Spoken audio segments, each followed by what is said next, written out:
नमस्कार। चलिए आज आपको जो है विजिट कराते हैं प्लांट पैथोलॉजी डिपार्टमेंट का। चलिए। नमस्कार सर। हमारे बीच में है प्लांट पैथोलॉजिस्ट इस पंडित दीनदयाल उपाध्याय कृषि महाविद्यालय में बच्चों को प्लांट से संबंधित जो डिजीज़ है उनके बारे में अध्ययन कराते हैं हमारे असिस्टेंट प्रोफेसर शिवशंकर चौहान। साहब नमस्कार। नमस्कार सर। आज जो है इस लैब में विजिट करने का हमारा जो उद्देश्य है यस सर कि प्लांट्स में जो डिजीज़ लगती है तो थोड़ा उनका आइडेंटिफिकेशन हो जाए, कौन कौन से लक्षण जो हैं देखने को मिलते हैं, किस तरह से जो है डिजीज़ को आइडेंटिफाई किया जा सकता है। तो इस तरह की तो इन्फॉर्मेटिव जो है जानकारी आपके माध्यम से मिले तो स्टूडेंट के लिए भी बहुत रहेगा।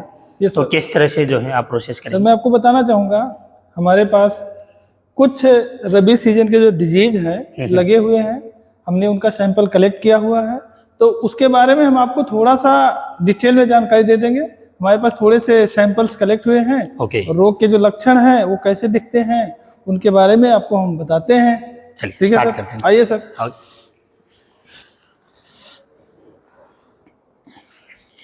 तो सबसे पहले हम शुरू करते हैं सर, ये व्हाइट रस्ट ऑफ मस्टर्ड है जिसको हम व्हाइट रस्ट ऑफ क्रूसीफर के नाम से जानते हैं। ठीक है सर, ये व्हाइट रस्ट ऑफ क्रूसीफर है। आपने देखा है जो सरसों हमारे यहाँ टोक डिस्ट्रिक्ट में सबसे ज्यादा लगाई जाती है। अभी सरसों के पत्ती पे यह रोग आपको सरसों के पत्ती के ऊपरी सिरे पे और पत्ती के निचले सिरे पे, दोनों सिरे पे आपको छोटे छोटे पास्चूल्स या व्हाइट जैसी संरचना देखने को मिलेगी। उसी को हम बोलते हैं व्हाइट रस्ट ऑफ क्रूसीफर। यह सरसों का लगने वाला एक बीमारी है।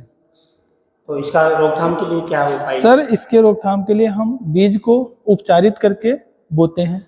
बीज को हम कार्बेंडाजिम, थायरम, जायरम। ये जो बीमारी है किसी पर्टिकुलर किसी क्षेत्र के अंदर आती है? नहीं सर, ये ओवरऑल इंडिया में है। ओवरऑल इंडिया में लगता है, ऐसा कुछ नहीं है कि पर्टिकुलर एरिया में। ये सरसों की बुआई जहां भी होती है हर जगह पे आपको व्हाइट रस्ट ऑफ क्रूसीफर देखने को मिलेगा। ठीक है सर। दूसरे नंबर पे हम आते हैं, ये हमारे पास है covered smut of barley. Barley, ये जो हमारा जौ है, जौ में रोग लगता है, जो कि जो पूरा बाली होती है ना वो पूरे ब्लैक कलर के पाउडर के रूप में ढक जाती है। ठीक है ना, आप इसमें जैसा देख सकते हैं एकदम आपको क्लियर विजिबल है, ये दिख रहा है आपको। आप इसमें देख सकते हैं कि इस तरह का जो है लक्षण देखने को मिलता है उसमें। ठीक है सर। ये हमारा इंटरनली सीड बोर्न डिजीज है। आप इसको बीटा बैक्स से बीज को उपचारित करके, सॉरी कार्बेंडाजिम से उपचारित करके बीज की बुआई कर सकते हैं। अगर आपको लक्षण दिखता है तो आप बीटा बैक्स का स्प्रे करिएगा, घोल बना करके छिड़क दीजिएगा, तो रोग का प्रकोप जो है कम हो जाएगा। ठीक है सर।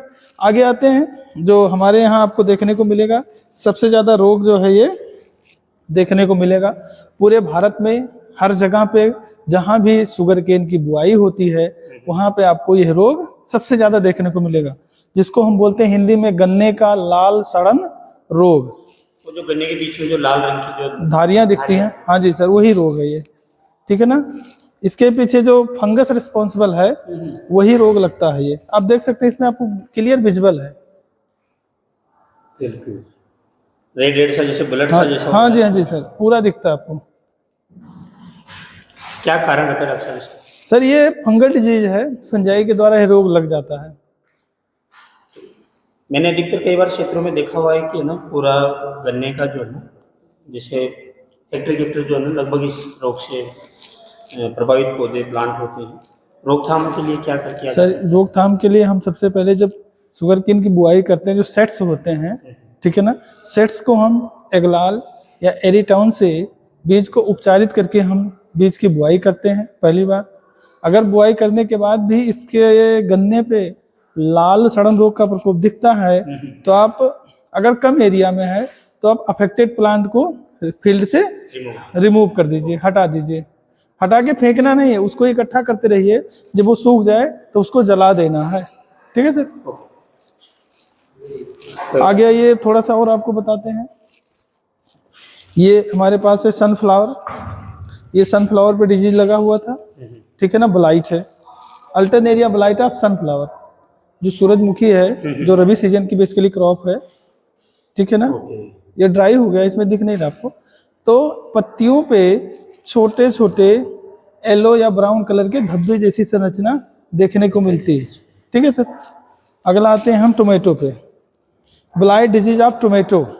ठीक है ना, बेसिकली जो होता है हमारा फंगल डिजीज है ये डिजीज जो लीफ पे दिखाई देता है, फ्रूट पे? सर इसका जो लक्षण है पत्ती पे दिखाई देता है, रूट पत्ती के सूट पे दिखाई देता है, पत्तियों पे दिखाई देता है, इन पे रोग का प्रकोप देखने को मिलता है, जिसको हम बोलते हैं blight disease of tomato.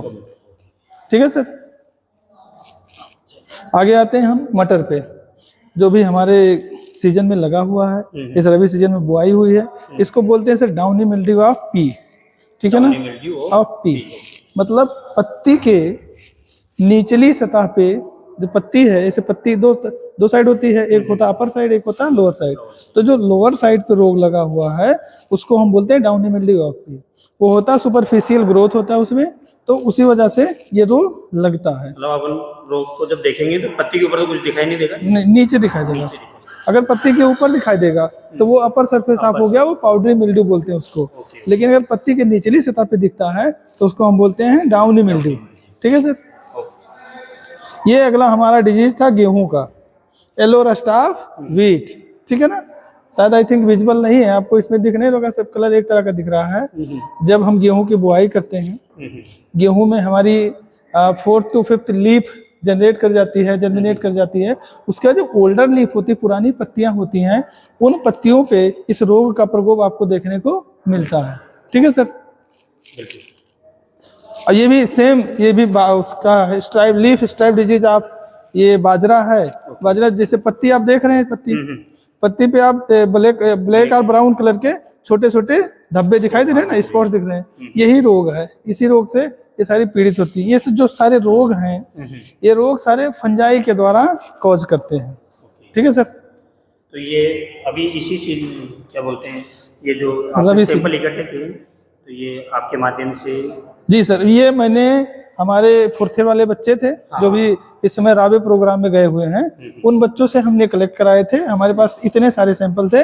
I hope कि अब नेक्स्ट टाइम से भी हमारे बच्चे आ रहे हैं और हम इस बार भी अपने बच्चों से सैंपल कलेक्ट करवाएंगे और इसकी संख्या हम ज़्यादा करेंगे। चलिए, बहुत अच्छा लगा डॉक्टर साहब कि आपने जो है क्रोप पर जो डिजीज़ लगती है उनके सैंपल आपने इकट्ठे किए। बच्चों को भी जो है इसे आइडेंटिफाई करना जो है बड़ा आसान रहा होगा, और आपके माध्यम से और आने वाले कुछ वीडियोस के अंदर हम कोशिश करेंगे कि प्लांट पैथोलॉजिस्ट की जितनी भी प्रैक्टिकल एक्सरसाइज होती है, बिल्कुल सर, तो वो हम आपके माध्यम से बच्चों तक भी अवेयर कर पाए। थैंक यू सो मच इस session. Thank you sir, thank you sir.